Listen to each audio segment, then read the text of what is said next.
We're back, ladies and gentlemen, with 10th edition Warhammer 40,000! Woo!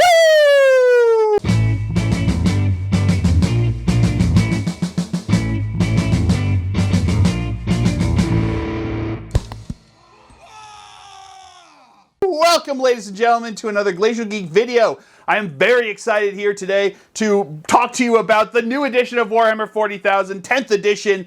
It's coming, baby! And here we go with all of the good news. Thank you to Games Workshop for sending me the rules ahead of time so I can give you guys this video and talk to you about the changes that are going on with this edition and kind of what to expect with this new edition that's going to be coming your way. So today I'm going to be coming to you with a video talking about the 5 biggest changes, in my opinion, that have gone on with this edition with the main rule book here, and we will be checking them out. So let's start with number 1, the elephant in the room. There is no psychic phase. That's right, the psychic phase is no longer in this edition. Those of you who have played previous editions, there's a lot of mechanics, a lot of things. D6s are still used. A lot of the mechanics for hitting and shooting and wounding and all of that are still similar to somebody who's played editions previous to this one. But the big change that is going to be coming to anyone who has played previous editions is that there is no longer a psychic phase. And that's huge. I think that's big for a lot of reasons. One is that it's been around for a long time in these editions. It's something that is kind of very important to a lot of different characters and armies. But it's also a phase that has had a lot of kind of like a hit or miss, like a warm or cold reaction for a lot of people. You know, if your army was psychically strong, psychically active, and that's what they did, then yes, that was an important phase to you, and you got to do a lot of what your army could do happened in that phase. But in this last edition, it became a lot of 1 or 2 armies that used to do a ton of mortal wounds that they would just spew out during the psychic phase. And your opponent would just have to sit there removing models, not doing anything. Especially if they were playing someone like Necrons or they were playing someone like Tau that didn't have anything they could do to react to it. There was no denying the witch, there was no reactions, there was nothing. And this edition really feels like they are going to be trying to keep players engaged throughout the entire game. So a lot of the stratagems, a lot of the abilities and things like that allow you to do things during your opponent's phases that means that you're going to be constantly engaged in the game. And I think that's why they took it out there. Now, that doesn't mean that psychic powers and psychic things are no longer in this game. They're just being distributed throughout the rest of the game. So now a lot of things that were witchfires, that were like direct attacks from psychic entities, are now going to be witchfire attacks that are basically ranged weapons that you will use during the shooting phase. So you would use them during the shooting phase. You would shoot them in addition to any other weapons that you have. And essentially they will do different powers and abilities that you would normally have expected from witchfire attacks. So you're putting out damage, you're attacking into your opponent, and you're doing things. They have the psychic keyword, so they can have different interactions with that. But essentially you're doing it as a ranged attack versus doing it as a separate phase. Now, other psychic powers that aren't witchfires, that don't occur during that, are now going to be distributed throughout the rest of your phases. So they might be during the command phase that you might have an ability you can use, or it might be during the shooting phase, or any of the different phases. You might now have abilities that you can do, that you can enact, but throughout the different phases that your opponent is now going to have some interactions with. So they've made it so that it's no longer just that one block of time when some people got to do a lot, other people got to do nothing. Now it's going to be throughout the game and you're still going to have those powers. So those psychic entities, those psychic characters, those psychic units are still going to have the things that they can do. They're just going to come as powers that they have built into and baked into their data cards throughout the rest of the game. So you still have the flavor of these psychic powers, you still have the psychic keywords, you still have psychers and all of that fun stuff. But you're now going to have it during phases that you're going to have more interaction with your opponent. So it's no longer kind of like a hot or cold kind of situation with a phase that was taken out of it. So essentially we have one less phase during the game, but I think that you're not going to feel the major loss, other than the fact that unless you really just liked to hold that over your opponent, in which case, I mean, maybe think about why you enjoyed that, and maybe think about why it wasn't a good thing for the game or even for the enjoyment of everyone. You know. Number 2, morale is dead. Long live battle shock. So morale phase is different now. It's not a whole separate phase at the end. It's now battle shock, which is going to occur during the command phase. And essentially what it is that any of your units that are below half strength have to roll for battle shock in the second half of the command phase. And what happens is you roll 2d6, and you have to try to get equal to or higher than your leadership. So now leaderships are going to be kind of generally lower than you had seen previously, allowing for this, that you're kind of going for the opposite effect than you used to be. Now you're trying to get above it or equal to it versus getting below it. And essentially what happens is if you fail that leadership test, if you fail that battle shock test, that unit is now considered to be battle shocked. They lose, their OC gets dropped down to 0, meaning they can no longer contest or hold objectives. They're no longer eligible to have stratagems used on them, so you can't give them buffs, you can't do things to protect them, you can't use a stratagem on that unit if it is battle shocked, and you are now going to be, it's more dangerous for you to fall out of combat. So if you were in combat, got knocked down to below half strength, and then on your turn failed your battle shock test, if you wanted to fall back, you now have to roll a dice for every model that leaves there, and you could possibly be taking wounds and losing models as you fall back out of combat. Essentially just making it more dangerous. So sort of like if you're like leaving a blown up vehicle, like a transport or something like that. So essentially just making it more difficult, I guess, to kind of show that you're kind of leaving combat in a little bit more of a helter-skelter way than you would have if you weren't battle shocked. So you're a bit more like confused and a little bit more disorganized when you're falling out. And now this is a bit different than morale, because previously you would possibly lose models. You no longer lose models to battle shock. So if a model survived the attacks from your opponent, they're going to be alive until they get attacked again. They're no longer running away. But it's no longer a one-and-done kind of situation. Where previously, if you got shot, you would take your morale test. If you passed it, bully, you're good for the rest of the game, unless you have to take it again because you get shot. But now you have to take the battle shock test every turn that you are below half strength. And below half strength means that you have less than half the models that you started with in that unit. Or if it's a unit of one model, then below half wounds, that model will start to have to take a battle shock test as well. And now you have to do it every turn. So if turn 1, your 10-man unit gets knocked down to 4, that unit, even if they don't get shot at for the rest of the game, is still going to have to take a battle shock test on round 2, round 3, round 4, and round 5. They're going to have to keep taking it. And this makes a big difference, especially with OC getting dropped down to 0. It means that if you have that unit that has to take battle shock tests sitting on your home objective now, they're no longer safe back there. They're no longer guaranteed to hold that objective for you. Because if they fail that battle shock test, you no longer control that objective. And you score points at the end of the command phase, which means it happens after these battle shock tests occur.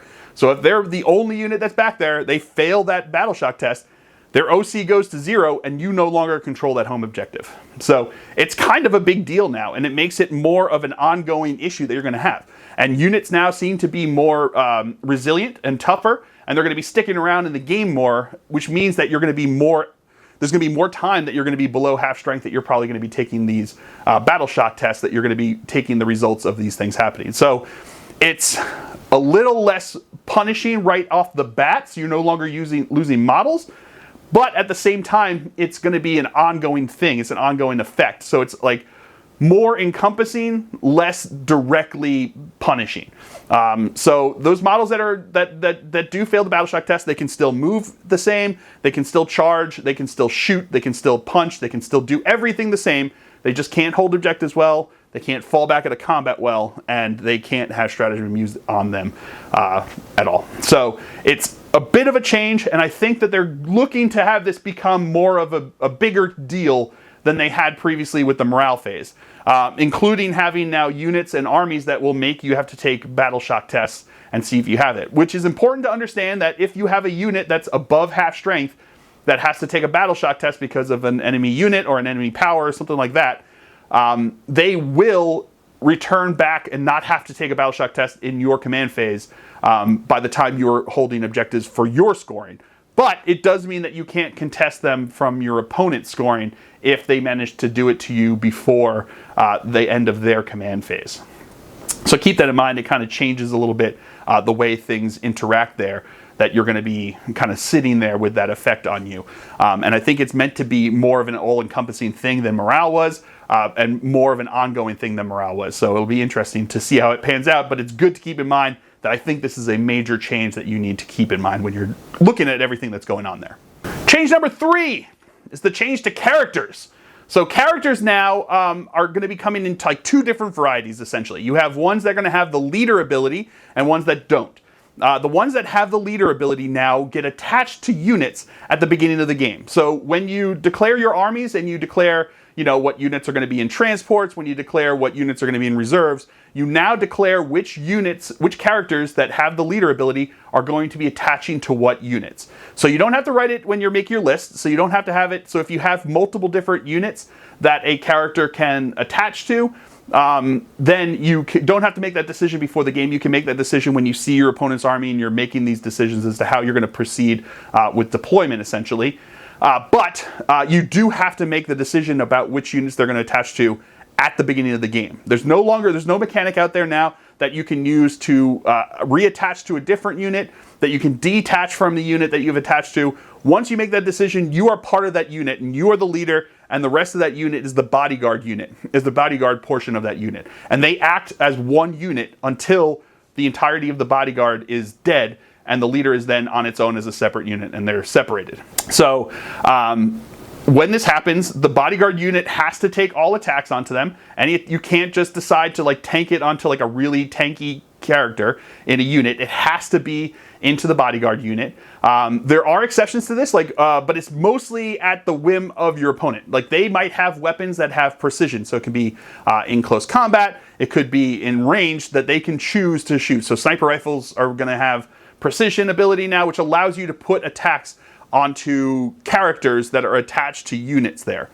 And so now that unit is going to be going along, and a lot of those characters that can attach to units only give their buffs to the unit they're attached to, and only give that buff if they are leading a unit. So they're going to be leading units, and they're going to be giving their buffs to that unit that they're attached to, and that's what it's supposed to be. It's meant to be that's what they're going to be doing for the rest of the game, and that you're not looking at giving them auras. Auras still exist. There are still models that give auras, still units that give auras. And there are still characters that don't attach to units that have different abilities. Like, they could have lone operative, which means that they can't be shot if you're more than 12 inches away from them, to give them some more protection. But otherwise, characters are open game to being shot at if they're not attached to a unit. So if you bring that unit and you don't attach it to the unit that it can just get shot right off the board by any gun right in the beginning there. It acts as a regular unit unless it's attached to that bodyguard unit, because the bodyguard will take the attacks into them at that point. So it's kind of a big deal now, and it changes the dynamic of how you interact there. Where previously you would just choose characters because they gave you buffs that you wanted in your army, and you would choose units that did different things. Now you have to make sure that the buffs that you want on the units to do the mission that you want them to do, you have to make sure that those characters that you choose, the character is going to attach to them. Because if they can't attach to them, they're not going to be able to give them the buffs. So now you're in a situation where you're basically choosing units to go do things, and then find if you can find characters that can help them to do the job that they're going to be doing. Or you're finding characters to go do things, and you have to make sure that you have units in your list that they can attach to protect them in order to allow them to go do what they want to do. Because if you charge in with a unit that has a character attached to that, the character can still attack. They're going to be putting their attacks into there. So maybe you have like a beat stick character that you really want to get stuck into combat. But if you just try to march him up the board by himself, he's just going to get torn to pieces. But if you have him attached to a unit, they might be able to survive, get him into combat, and then he can do his business in combat and do what you want him to. But at that point, you're making the decision to buy a bodyguard unit to protect the character. Other times, you might be like, I want this unit to be able to go up and hold this objective, so I'm going to attach a character that's going to allow them to be tougher to get killed, or allow them to be more effective in combat, that'll allow them to be holding that objective and be monsters. And then you make that decision based upon that. But you have to look at the synergies between these two now. So it's not just choosing abilities and units. You have to make sure you have units that work with characters that can give them the synergies in order to do the job that you want them to. So it really changes how you think about building lists. It really changes how you think about what units are going to be doing what, and what use different units have for the game here. Because each of the characters will tell you which units they can attach to, and you can't just attach them to any unit. They have to be able to be attached to that unit. So it's kind of a big deal, and it really shakes up how you kind of think about characters, think about the game, and think about building your lists.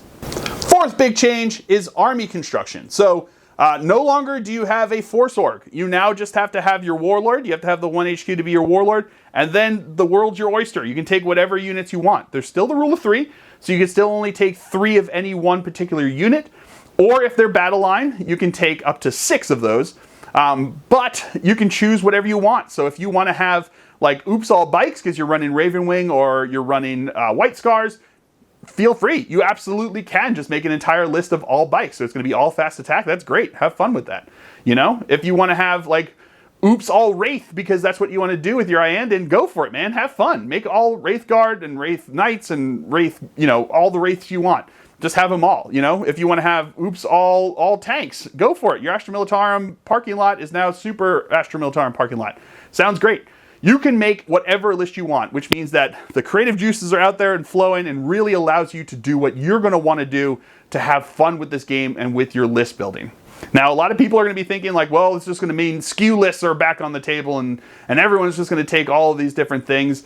But the fact is the game has changed now where a lot of units now are going to be more specialized, and they're going into this game with a very specific purpose and the thing that they can do. And if you don't have the tools to handle all the different types of threats that are going to be coming your way, you're going to struggle in the game. So no longer are units going to be, you know, Swiss Army knives. Now they're all really scalpels. They're designed to do one specific thing and do it very well, and you have to be able to handle that. So if you have, you know, a lot of these now, like the vehicles are very strong. So now you need specific weapons to kill vehicles. But those weapons that are designed to kill vehicles are often low in numbers of shots. So if you don't have the numbers of, so if you decide to just lean heavily into just killing vehicles and you run into a horde army, you're not going to have the number of shots that you need in order to take down that horde before they just swamp the table, control the table, and keep you from scoring objectives and they win the game. And vice versa is the same, where if you just have the ability to mow down hordes, but you're not able to handle vehicles and suddenly a parking lot comes up here, you're going to be in trouble. So I think that now you're going to see a lot of lists that are just not because of Force Org, but because of the requirements of the game, requirements of missions, requirements of enemy abilities here. You're going to see a lot more all-comers lists that are going to be effective on the table because of the fact that they need to be able to face everything. So if you know what your opponent's bringing, you can very easily skew it, which don't do that. Don't be that guy. Don't do that. But if you are just trying to play and you want to have a good time, or you're going to a tournament, or you're just meeting up with random people at the game store on a Thursday night and you don't know what's happening, you have to be able to bring all-comers lists. Otherwise, you could just get in a situation where you just can't handle what your opponent has, and you know it's going to be a bad day for you at the office. So while there's no Force Org anymore, I think just the realities of the game are going to force you to have a wide variety of units, a wide variety of abilities, and a wide variety of different choices that you're going to want to make with these armies in your list construction because of it. But the options are still out there. And again, you know, combined with the fact that HQs and characters have changed a whole lot with whether they're leaders or not, now you have like a whole new way of building armies, a whole new way of building lists, different ways of looking at what different units do for you, the different ways that OC are. You don't have any units that are objective secured anymore. You now have just high OC units that are going to be able to just like pile onto objectives and take it away from you if you just bring all units that don't have high OC.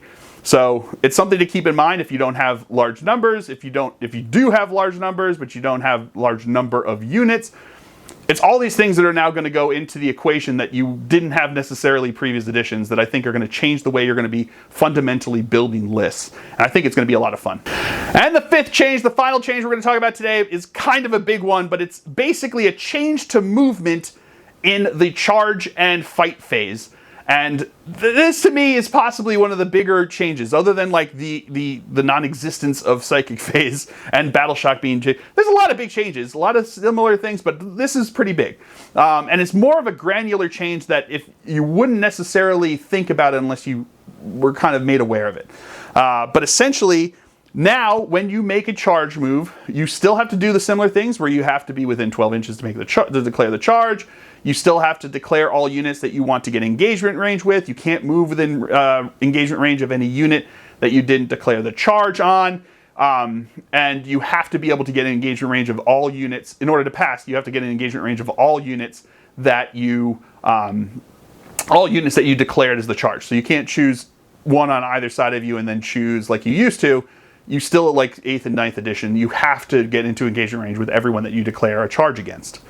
But now the changes happen where if you can get into base-to-base contact with your enemy, you have to. Not you can, you have to now. So there's no longer the ability to charge in and be like, I'm going to stay like a quarter inch away from them. I'm going to move over here and I'm going to charge these guys, and I'm not going to go the full distance with the charge because I want to hold them back over on this side. If you can, with your movement, get into base-to-base contact with the enemy, you have to get into base-to-base contact.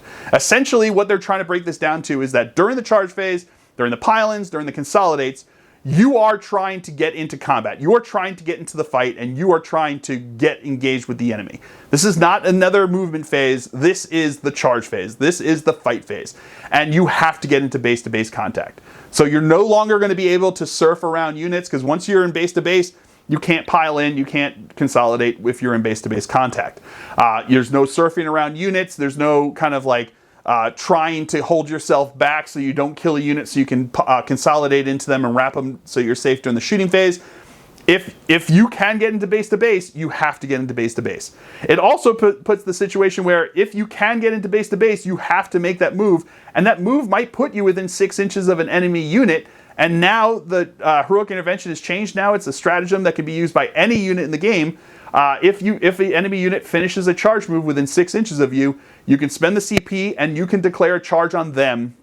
And you have to roll the dice, you still have to make the charge, but you can declare a charge on that unit that finished the charge move and then get into engagement range with them. So if you were trying to keep an enemy unit that's really good at combat out of combat, it's going to be more difficult now if you roll a really high charge roll and you have to get into base-to-base contact there. So sometimes, you know, if you've got a 3-inch charge, you may not want to roll that double sixes because now you have to wrap around them, and you're going to be putting yourself in a situation where you're not necessarily as strategically advantageous as you would wanted them to be. So it's something to keep in mind. It's just a different change. Pile in now. You can only pile in if you can get in engagement range of an enemy unit. So if you have 2 units that charge into one unit, the first one kills them in the fight phase, that second unit cannot pile in, cannot consolidate. They have to stay still. They can't do that. You can consolidate onto an objective, but only if you get within engagement range of that objective with that move. So if it's like 6 inches away and you can only consolidate 3 inches, you can't move. You can't consolidate towards that objective. You have to consolidate onto the objective within 3 inches of it. So they've really limited this now. They don't want this to be a different move phase. They don't want the kind of like creative movements that people would use that would get kind of like frustrating, where it's like, I'm not touching base to base, I'm getting ever so slightly closer, you know, like rule of intention, where it's like, I'm just getting like a micrometer closer to them with each of these different pile-ins, consolidates. Does not work anymore. If you can, you have to get in base to base, and it has to be towards the closest enemy model that you have to move. And if you can, you have to do it. Otherwise, you don't move. Otherwise, you can't move. So if you don't want to do it, you don't move. That's what it is. So you can choose not to move. You can choose not to consolidate. It might mean that you have models that don't get into engagement range, that don't get into the fight, because it's now within base. You have to be within base to base of a model within engagement range, no longer like half an inch of half an inch. It's like base to base of a model that is in engagement range. So it's changed now the way that the game works. They really only want the 2 rows that are going to be able to fight. You have to get into base to base if you can. And they're just, you know, they're really changing it. And it makes things more interesting, more dynamic. Another thing to keep in mind with all of this movement and shenanigans with the charge phase and the pile-ins and consolidates is that the fight phase now is broken up into 2 sections. You have the fights first, and you have everybody else. And units that charge get the fights first ability, so you still have that ability, but there are other units that do have fights first. And if they have fights first, each of those 2 different steps there starts with the opponent, starts with the player whose turn it isn't. So if I charge you and you have a unit that fights first, you get to start the fight phase in the fights first. And then once we're done with all the fights first, so all of my chargers, all my fights first, all of your fights first, and we move into the next set, you will start again with your units that were already engaged there that don't have fights first. So it makes the decision-making process a lot more difficult, a lot more interesting. It might mean that you're going to be wanting your units that do have fights first abilities, pushing them to the fore or having them within threat of that that heroic intervention there, and making them more of a threat that you want up in front there, so that if your opponent charges them, you're going to have that fights first and be able to fight. It also might mean that if you have the fights first ability, you may just want them to charge you, because if they have fights first and you have fights first, you get to start. So if they charge you, you can just slaughter them before they get to strike you, even though they charged. It's a pretty interesting change to how the dynamics of close combat are going to work, and with the movements during the charge and phase. I think it's going to make things very interesting. It's going to take a lot to get our heads wrapped around it, and I think that's one of the more interesting and more technical things that have changed with this edition. So that's my take. That's my top 5 changes in this edition. There are a lot of smaller changes. There are a lot of different changes. You might find things once this comes out that you think are far more important, far bigger of import to you. But to me, those are really like the 5 key changes that have occurred in this edition that I think you need to keep yourself aware of going into it before you start building your armies and going out there and rolling dice. So I'm really excited for everything that's coming with this. I haven't seen anything I've been upset with. I'm very excited for 10th edition. I think it's going to be a very fun edition. All of the previews that we've seen for the factions that have come out, you see the people whose army gets previewed feeling very lackluster about the abilities, and everyone else feeling like they're pretty strong or pretty decent, pretty okay. So if everyone thinks everyone else is strong and okay and their own are lackluster, but it's across the board, then you've probably got a pretty decent start for some balance. So it'll be interesting to see once all the armies, once all the units and everything else starts getting out there and people start building armies and playing games and rolling dice. That's when we'll really see how things pan out. But I'm very excited for it. It's like a whole new, different type of wargaming Rubik's Cube for us to figure out. You know, I've got the crossword puzzle glasses on now and trying to put all the pieces together and figure out the answers. So I think it's going to be interesting. It's always fun. It was always fun at the beginning of a new edition, trying to wrap your head around all the changes and everything that's going on, and you start to get into a rhythm and trying to figure out where you're going to be going with your armies and your units and everything that happens there. So I'm very excited, and I think, you know, from what I've seen, I think you guys should be very excited too. So I hope you guys have all enjoyed this. I certainly have. I've been Phil, the Glacial Geek, as always. And until next time, stay safe and have fun.